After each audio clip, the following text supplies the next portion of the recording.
Assalamualaikum warahmatullahi wabarakatuh. Perkenalkan, nama saya Lutfi Alima dari kelas 11 IPS 3. Di sini saya akan menjelaskan tentang melakukan pemasaran produk. Yang pertama, A. Memahami ilmu dan teknik menjual. 1. Seni menjual.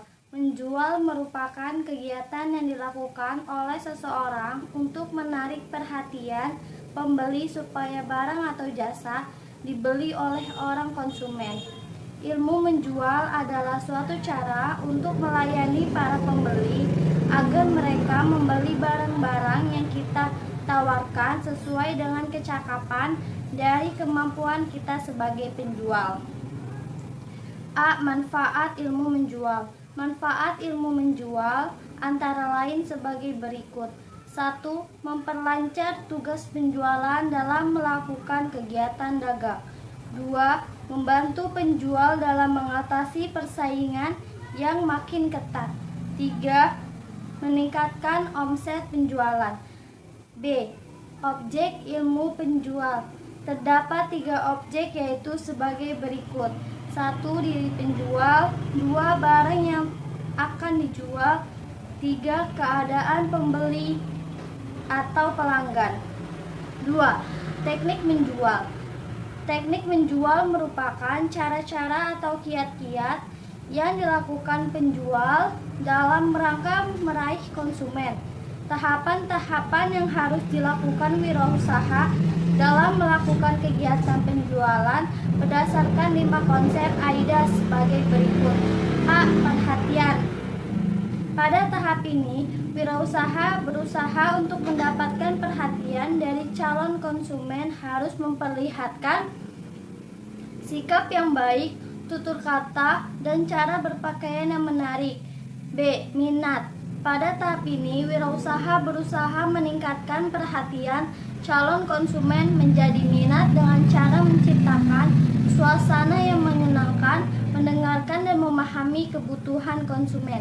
3. Keinginan. Pada tahap ini, wirausaha meyakini calon konsumen dengan menjelaskan keuntungan apabila membeli produk yang ditawarkan serta kerugiannya jika tidak membeli produk tersebut. D. Tindakan. Pada tahap ini, wirausaha harus mewujudkan kebutuhan, harapan konsumen, dan ide yang dibeli merupakan langkah tepat yang dapat memberikan keuntungan bagi konsumen. Yang kelima, kepuasan. Pada tahapan ini, wirausaha harus dapat memastikan bahwa kualitas barang, jasa sesuai dengan harapan konsumen. B. Menetapkan harga jual. 1. Penetapan harga jual. Menurut Coulter Armstrong 2010-314, harga merupakan sejumlah uang yang dibebankan atas suatu produk atau jasa atau jumlah dari nilai yang ditukarkan konsumen atau manfaat-manfaat karena memiliki atau menggunakan produk atau jasa tersebut. 2. Cara menetapkan harga jual. Secara umum ada 4 metode untuk menetapkan harga, yaitu metode penetapan harga berbasis permintaan, berbasis biaya, laba, dan persaingan. A. Metode harga berbasis permintaan. Terdapat 7 metode penetapan harga yang termasuk dalam metode penetapan harga permintaan, yaitu Scheme Pricing, Financial Pricing, Price Pricing, Pricing Lining, Old Even Pricing, Demand Backward Pricing, dan Bundle Pricing. 1. Scheme Pricing. Strategi ini ditetapkan dengan jalan menetapkan harga yang tinggi bagi suatu produk baru. 2. Financial Pricing. Memperkenalkan suatu produk baru berharga rendah dengan harapan akan dapat memperoleh volume penjualan yang benar dalam waktu relatif yang singkat. 3. Price Pricing. Strategi harga yang menetapkan harga tinggi demi membentuk image kualitas produk yang tinggi. 4. Pricing Lining. Digunakan apabila perusahaan menjual produk lebih dari satu jenis. 5. Odd Even Pricing, yaitu menetapkan harga yang ganjil atau sedikit di bawah harga yang telah ditentukan dengan tujuan secara fisiologis pembelian akan mengira produk yang akan dibeli lebih murah. Yang keenam, Demand forward pricing. Perusahaan memperkirakan suatu tingkat harga yang bersedia di bawah konsumen, kemudian perusahaan menentukan margin yang harus dibayar kepada wholesaler dan retailer. 7. Bundle pricing. Penerapan harga dengan cara menjual produk dalam satu paket dengan satu harga tertentu yang lebih murah dibanding membeli satu unit produk masing-masing. B. Metode penetapan harga berbasis biaya. Terdapat dua jenis metode penetapan harga berbasis biaya, yaitu sebagai berikut. 1. Cost plus pricing. Metode penetapan harga jual produk dengan cara menambahkan biaya total produksi dengan nilai margin.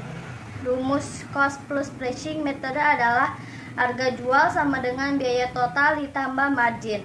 Contoh menghitung harga jual menggunakan metode cost plus pricing yaitu 2. Markup pricing, yaitu perusahaan menetapkan harga jual dengan cara menambah harga beli dari seorang pedang dengan suatu persentase tertentu. Rumus markup pricing adalah harga jual sama dengan harga beli ditambah markup. Harga markup adalah keseluruhan biaya operasi dan keuntungan yang diinginkan. 3. Metode penetapan harga berbasis laba.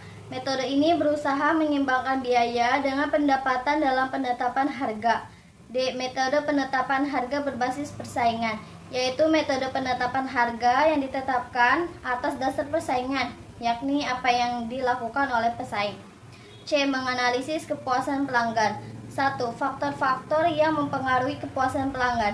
A. Kualitas produk. Pelanggan akan puas bila hasil mereka menunjukkan bahwa produk yang mereka gunakan berkualitas. B. Kualitas pelayanan atau jasa. Pelanggan akan merasa puas bila mereka mendapatkan pelayanan yang baik atau sesuai dengan yang diharapkan. C. Harga. Produk yang mempunyai kualitas yang sama tetapi menetapkan harga yang relatif memberikan nilai yang lebih tinggi kepada konsumennya. D. Emosional. Pelanggan akan merasa bangga dan mendapatkan keyakinan bahwa orang lain akan kagum terhadap dia bila menggunakan produk. E. Kemudahan. Pelanggan akan semakin puas apabila relatif mudah, nyaman, dan efisien dalam mendapatkan produk atau pelayanan. 2. Metode pengukuran kepuasan konsumen. Menurut Fendi Tijepto 2003 104, ada beberapa metode yang dapat digunakan dalam melakukan pengukuran kepuasan pelanggan, diantaranya sebagai berikut. A. Sistem keluhan dan saran. B. Survei kepuasan pelanggan. C. Ghost shopping. D. Lost customer analysis. D. Melakukan negosiasi. 1. Strategi negosiasi. Strategi negosiasi terdiri atas 3 strategi, yaitu strategi menang-menang, strategi menang kalah, dan strategi kalah-kalah. A. Strategi menang-menang. Strategi negosiasi yang berorientasi pada kemenangan kedua belah pihak.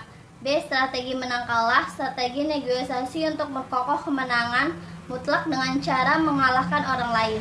C. Strategi kalah-kalah. Strategi ini diambil karena didasar oleh perasaan untuk melampiaskan kemarahan dan cenderung tidak rasional. 2. Teknik negosiasi. Agar seseorang wirausaha atau penjual mahir dalam melakukan negosiasi dengan calon pelanggannya, maka harus mempelajari beberapa teknik dalam negosiasi, yaitu sebagai berikut. A. Meminta lebih dari yang diharapkan. B. Di awal negosiasi jangan dulu berkata ya. C. Melakukan flinch terhadap proposal atau tawaran dari calon pelanggan. E. Saluran dan jaringan distribusi. Distribusi merupakan kegiatan pemasaran yang berusaha memperlancar dan mempermudah penyamparan barang dan jasa dari produsen kepada konsumen. 1. Tujuan distribusi. A. Produsen atau perusahaan membuat barang dengan tujuan dijual untuk memperoleh keuntungan. B. Barang atau jasa. Produksi tidak akan ada artinya bila tetap berada di tempat produksi. C. Tidak semua barang atau jasa yang dibutuhkan konsumen dapat dibeli secara langsung dari produsen. 2. Sistem distribusi. Sistem distribusi merupakan cara-cara yang dilakukan dalam menyalurkan barang dan jasa sehingga sampai ke tangan yang memerlukan. A. Sistem distribusi langsung. B. Sistem distribusi semi langsung. C. Sistem distribusi tidak langsung. 3. Saluran distribusi. Saluran distribusi merupakan suatu jalur perantara pemasaran baik transportasi maupun penyimpanan suatu produk barang dan jasa dari tangan produk ke tangan konsumen. A. Pedagang.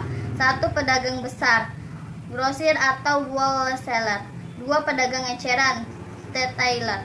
B. Perantara khusus. 1. Agen. 2. Broker. 3. Komisioner. 4. Eksportir. 5. Importir. 4. Macam-macam saluran distribusi. A. Produsen ke konsumen.